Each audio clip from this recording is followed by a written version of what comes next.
Geçmeyen öksürüklerle ilgili size 2 molekül tavsiye edeceğim. Bunlardan bir tanesi metilgluaksal, diğeri ise kapsaisin. Ama bunlar ne bir ilaç ne de takviye edici gıda. Gelin göstereyim. Ocağımızı kısık orta ateşte açalım. Şimdi 1 çay bardağı bal ekliyoruz ve 2 yemek kaşığı acı pul biber. Yapılan çalışmalarda acı kırmızı biberdeki kapsaisinin kronik öksürüklerde tedaviye yardımcı olduğu biliniyor.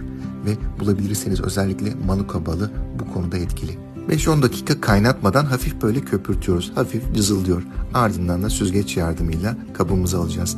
Günde 1-2 kaşık tüketerek kronik öksürüklerde bu karışımdan fayda göreceğiz. Herkese geçmiş olsun.